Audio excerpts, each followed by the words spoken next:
Salut à tous et bienvenue sur ce nouveau top 10 de la chaîne. Au programme aujourd'hui, un épisode que vous nous avez souvent demandé à travers les commentaires et les messages, à savoir un top 10 des meilleurs chanteurs R&B. Un top 10 des guitaristes qui, à nos yeux, ont le plus marqué leur instrument. En gros, un top 10 des meilleurs guitares heroes quoi. Non, pas du tout. Et on va voir ça avec les 3 critères de sélection. Article 1. Il faut que l'artiste ait eu une influence notoire sur la pratique de la guitare et qu'il ait la reconnaissance de ses pairs. Cela exclut donc Kurt Cobain et Enrico Macias pour ne citer qu'eux. Article 2. Aucun des artistes cités n'a été choisi par sa seule virtuosité. Ce qui exclut par exemple Joe Satriani ou Eddie Van Halen, même si ce dernier a largement popularisé le tapping. Précisons toutefois que tous les guitaristes présents dans ce classement sont quand même de véritables brutes. Article 3. Sans surprise, faut qu'on kiffe. Et avant d'attaquer, place aux traditionnelles mentions spéciales. Ne seront donc pas cités B.B. King, Angus Young, Brian May, Les Paul, Mark Knopfler, Santana, Stevie Ray Vaughan, Keith Richards, Eric Clapton, Joan Allman, Steve Vai, Matthew Bellamy, Johnny Winter, Jack White, The Edge, Tom Morello, John Frusciante, Ace Frehley, Nile Rodgers, Steve Hackett, John Fogerty, Joe Perry, George Benson, Peter Frampton, Kezia Jones, Ray Cooder, Robert Johnson, John Petrucci, Johnny Greenwood, Prince, Lenny Kravitz, Ben Harper, Alexis Corner ou Mick Taylor. Notons quand même 3 noms qui ont raté de peu le wagon de tête. Pete Townshend, qui n'a pas seulement eu une influence considérable sur le microcosme guitaristique, mais également sur le rock dans sa globalité. Même si on en a eu très envie, on n'a pas mis non plus David Gilmour. Ben non. Dernier absent, mais on voulait quand même vous en parler, Gary Clark Jr., qui a eu l'honneur de jouer à la Maison Blanche devant Mr. Obama himself et qui a été présenté comme le futur du blues. Rien que pour ça, allez jeter une oreille à son EP Bright Lights. C'est parti. Bon, c'est quand tu veux, mec. En numéro 10, Ritchie Blackmore. Bah ouais, aujourd'hui, pas de préliminaire. On commence fort avec ce riff, certainement le plus joué et rejoué par tous les guitaristes de cette putain de planète. Smoke on the Water était à l'époque tellement joué dans les magasins de musique que certains gérants placardaient des affiches No Smoke on the Water. Ritchie Blackmore a été l'un des fondateurs du groupe légendaire Deep Purple, les rivaux de Led Zeppelin. Formation qu'il a quitté en 1975 pour fonder le groupe Rainbow, initialement d'ailleurs baptisé Ritchie Blackmore's Rainbow. Le chanteur de la bande, un certain Ronnie James Dio, deviendra par la suite le frontman de Black Sabbath. Blackmore effectuera dans les années 80 un retour au sein de Deep Purple, ce qui précipitera le départ de Ian Gillan. Il faut dire que le chanteur et le guitariste ont bien du mal à s'empiffrer. Finalement, Ian Gillan réintégrera Deep Purple en 92, ce qui poussera Blackmore à quitter une deuxième fois la formation, pour de bon cette fois. Et depuis, il fait de la musique celtique.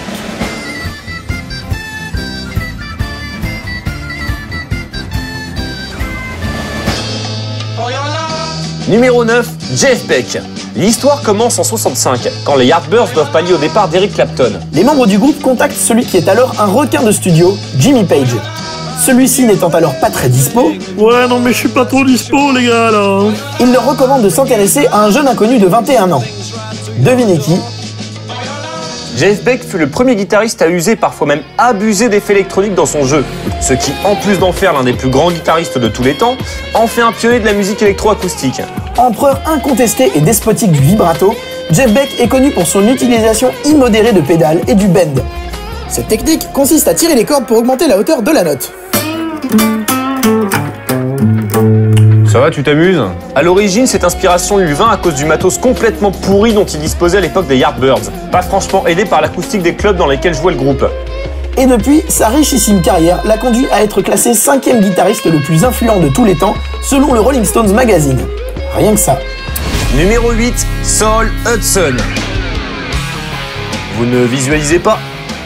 Il est plus connu sous le nom de Slash. Ouais.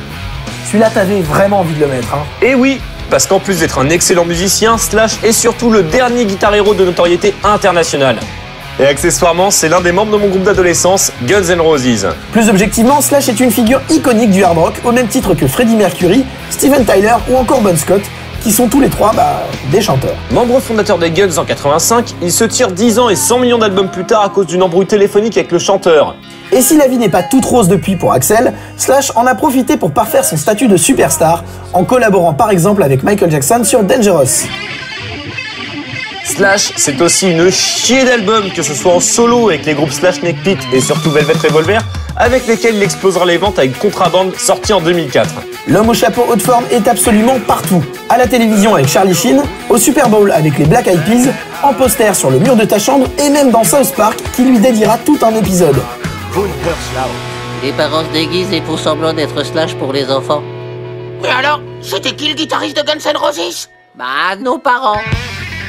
Numéro 7, Frank Putain de Zappa. S'il existait bien un ovni sur la scène rock, c'était bien Zappa. Avec 62 albums publiés de son vivant et 37 posthumes, Frankie comptabilise pas moins de 99 galettes. Hormis sa moustache légendaire, Frank Zappa a laissé sur le rock progressif, le jazz et même la musique classique une empreinte indélébile. Et en plus de la dimension simplement musicale, Zappa était connu pour son cynisme, son humour particulièrement noir et borderline. Il a quand même fait une chanson où il met en garde contre le fait de manger de la neige jaunie par la pisse. Mais plutôt que de papoter, savourez ce solo d'anthologie sur le morceau Muffin Man. Ouais, ça veut dire l'homme muffin.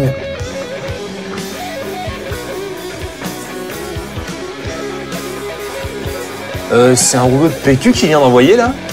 Ouais. Et 30 secondes plus tard, le mec serre des pognes en continuant à jouer. Qui c'est le patron?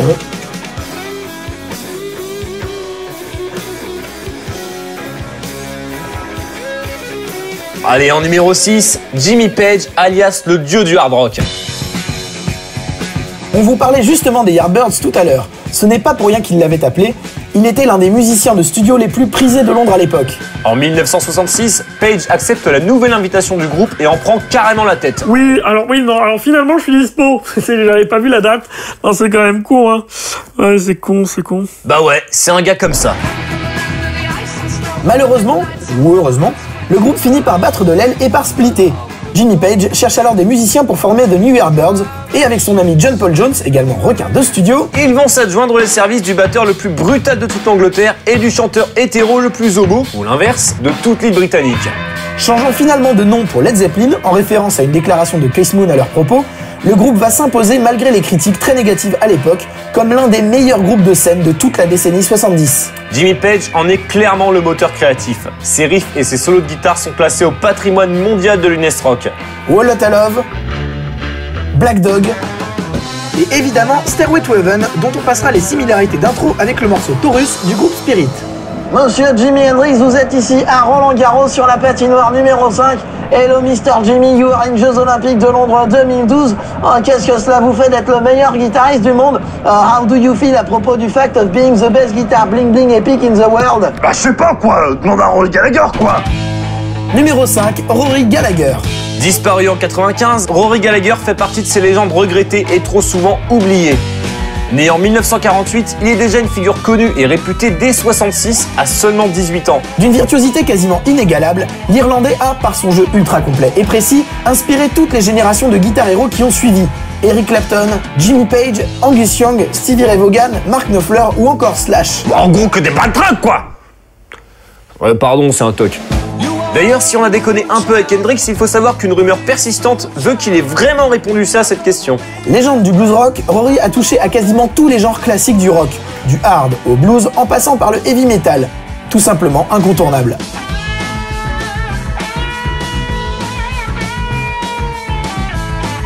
Numéro 4, Django Reinhardt. Il est simplement impossible de faire un top 10 crédible sur les légendes de la gratte sans mentionner Django. On a quand même hésité à mettre Patrick Ronda et Marcel Dany histoire d'être un peu chauvin. Mais Django a marqué son instrument bien au-delà des frontières françaises. Et dire qu'il n'avait que 3 doigts valides. Né en 1910 en Belgique, Django Reinhardt est victime d'un incendie en 1928 alors qu'il n'a que 18 ans. La caravane dans laquelle il vivait à l'époque prend feu. Il perd l'usage d'une partie de sa main gauche, ce qui est un sacré problème pour plaquer les cordes quand on est droitier. Il décide alors d'inventer une nouvelle technique de jeu pour pouvoir adapter son handicap à la pratique de la guitare. Cela motivera par exemple Tony Iommi, le guitariste de Black Sabbath, à ne pas se décourager à jouer de la gratte après la perte de 2 bouts de phalange. Donc, sans Django Reinhardt, pas de heavy metal. Précisons tout de même que Django n'est pas un rocker, mais un prodige du jazz manouche. Comme quoi, les connexions entre les genres. Numéro 3, l'inévitable, Jimi Hendrix. Il y a tellement de trucs à dire sur Hendrix qu'on pourrait faire 3 épisodes de 2 heures rien que pour le présenter. Après s'être fait gentiment remercier du backing band de Little Richards et après avoir joué dans les formations de Ike et Tina Turner ou des Hailey Brothers, Hendrix se voit proposer par un manager d'aller tourner en Europe. Ok, mais à une seule condition. Je veux rencontrer Clapton.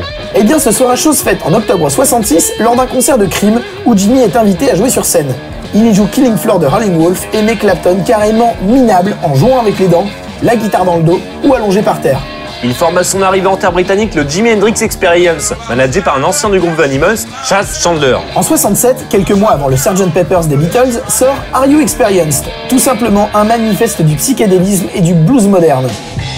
Dans les quelques années qui vont suivre, il va enchaîner les prestations remarquées dans les plus grands festivals mondiaux, Monterey, l'île de White ou le plus connu, Woodstock. Lors de ce festival, dont on avait déjà parlé dans notre numéro consacré au mouvement hippie, Hendrix joue le lendemain du dernier jour officiel, devant un public déjà parti en grande majorité. Entre 30 000 et 40 000 personnes au lieu des 400 000 présentes au plus fort de l'événement. Jimmy est encore de ces mecs partis trop tôt, mort d'une overdose de barbiturique. Il est le deuxième membre des KG à disparaître et l'un des membres fondateurs du macabre club des 27. Ouais, d'ailleurs, pour Kurt Cobain, c'est pas super réglo quand même, hein. Le mec, c'est Slash Kill, histoire de faire partie aussi du club. Et c'est parti pour la deuxième place du podium. Check, check, c'est Marvin. Oui, ton cousin Marvin Berry. Il y a quelque temps, tu m'as dit que tu cherchais un son nouveau, hein? Bon, alors, écoute ça! On vous parle maintenant du patron, du vrai, l'inventeur du rock'n'roll, j'ai nommé Chuck Berry. Aucun artiste, mais alors vraiment aucun artiste, n'a laissé un héritage aussi colossal. Chuck Berry et son copain Muddy Waters ont tout simplement inventé le rock'n'roll et tout ce qui s'ensuit en mélangeant rhythm and blues et country. Angus Young lui doit son fameux Duck Walk, Keith Richards sa fibre artistique et ton grand-père l'occasion de pécho ta mamie. Bah ouais, sans Chuck, tu serais certainement pas né. Son répertoire a été repris, pour ne pas dire pillé à outrance, au moins autant que les sous-sols africains par Areva. Même les Britanniques d'Iron Maiden se sont joints à la sauterie, avec la reprise de Roll Over Beethoven. Sans Chuck Berry, pas de Hendrix, pas de Rory Gallagher, pas de Beatles, ni de Stones. Bref, sans lui, pas de top 10 sur les guitares Heroes. Ouais, en gros, vous feriez un top 10 sur la variété française et les comédies musicales de l'année. Eh, c'est qui le premier? Allez, vas-y. Matt Pokora? Robin des Bois? Numéro 1, le seul, l'unique, la lumière, l'astre, que dis-je, le souverain parmi les empereurs. Pause. Alors, avant de vous dévoiler les numéros 1 de ce top, Alexis et Kevin tiennent à se décharger de toute responsabilité concernant les éventuels AVC, attaques cardiaques ou autres désagréments physiques ou psychiques, qu'ils soient majeurs ou mineurs. Pour votre sécurité, des issues de secours sont à votre disposition à gauche ou à droite, soit la porte ou la fenêtre pour les plus pressés. Enfin, une cellule psychologique sera mise en place pour prévenir les éventuelles séquelles qui pourraient survenir chez les sujets les plus sensibles. Autrement, vous pouvez adopter la position latérale de sécurité qui convient à notre époque en prenant un selfie de votre gueule post-traumatique avec le hashtag #NotMyGuitarHero. Louis XIV. Ok, je la refais. Louis fucking XIV. Et oui, le roi Soleil n'est pas seulement l'un des monarques les plus célèbres de l'histoire de France. Il fait ses gammes sur la gratte aux côtés de Robert de Visé et de Jean-Baptiste Lully. La guitare est alors loin d'être aussi prisée par les musiciens qu'aujourd'hui. Le luth et le clavecin sont alors des instruments en vogue chez la noblesse. Sauf que Louis XIV entretient des relations relativement peu chaleureuses avec la noblesse, et ce, depuis l'épisode de la Fronde qui s'est déroulé durant ses jeunes années d'enfant roi. Monarque érudit et adorateur des arts et du théâtre, Louis XIV était aussi, et on l'oublie souvent, un mélomane averti et un instrumentiste virtuose. Il imposera la guitare lors de représentations à la cour de Versailles. Mieux encore, il se produisait lui-même lors de certains concerts, avec sa Stratocaster bien évidemment. Et en soliste, parce que c'est le roi, c'est le patron, n'est-ce pas? Rien à foutre, je suis le roi et je t'emmerde. Louis XIV, plus que quiconque, a donné littéralement ses lettres de noblesse à la guitare, aujourd'hui l'instrument le plus répandu sur Terre. Enfin, après la flûte à bec du collège, quoi. Donc, si on se fait un raisonnement un brin capillotracté, sans Louis XIV, pas lui, ni ce mec, et pas lui non plus. Quoique, ça aurait peut-être pas été si mal après réflexion.